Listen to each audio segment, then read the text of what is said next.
নমস্কার, সিয়ান্স ওয়ার্ল্ডের নতুন একটি ব্লগে আপনাদের সকলকে স্বাগত জানাচ্ছি। আমি অঙ্কিতা, সাথে সিয়ানকে নিয়ে। আজকে সিয়ানের 2 বছর কমপ্লিট হলো।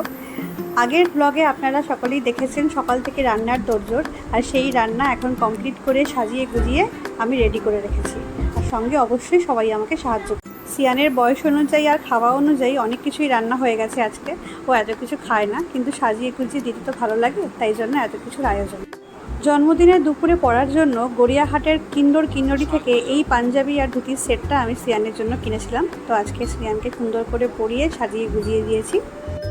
সিয়ানকে রেডি করে আর বাকি সবাই রেডি হয়ে আস্তে আস্তে খাবারের জায়গা গুছিয়ে সুন্দর করে সাজিয়ে সত্যি আজকে অনেকটা দেরি হয়ে গেছে, প্রায় 2টো মতো বেজে গেছে।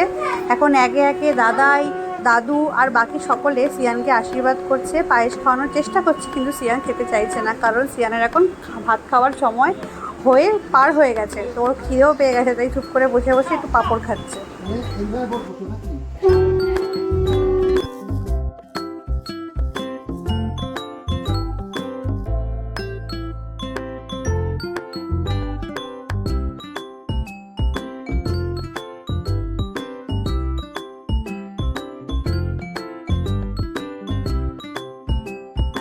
আমার বাবার সাথে মানে ওর দাদুর সাথে ছোটো থেকে একটু খুনসুটির ওর সম্পর্ক, তো সেই কারণে আর কি বাবা ওর সাথে যখনই যা কিছু করে একটুখানি মজা করে অন্যরকম করতে যায় আর ও খেপে যায়। এখনও সেরকমই কিছু একটা চলছে।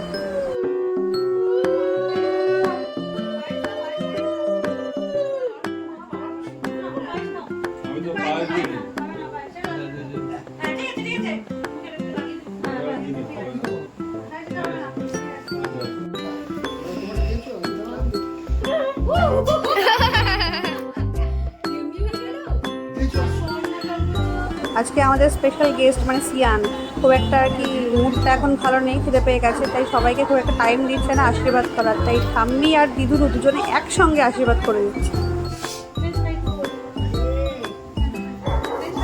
মিনি দিদি স্কুল থেকে এসে রেডি হয়ে চলে এসছে, দেখে তো মনে হচ্ছে যেন ভাই ফোঁটা দিচ্ছে, আর যে ভাই পালিয়ে যাচ্ছে। একই জিনিস আবার রিপিট হয়ে যাচ্ছে। গতবার ভাই ফোঁটাতেও নিনি যখন ফোঁটা দিচ্ছিল সিয়ান তখন পালিয়ে গেছিলো, এবারেও তাই নিনি পিছন পিছন পায়ের চামচ নিয়ে ঘুরে বেড়াচ্ছে। জেঠু রেডি হয়ে আস্তে আস্তে আরও দেরি হয়ে গেছে, সে একেবারে উঠেই পড়েছে জায়গা থেকে, তাই দাঁড়িয়ে দাঁড়িয়ে আশীর্বাদ করতে হয়েছে।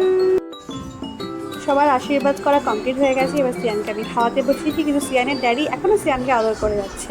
যাই হোক, আজকের ব্লগটা কেমন লাগলো অবশ্যই আমাকে জানাবেন, আর আপনাদের সকলের আশীর্বাদ সিয়ানের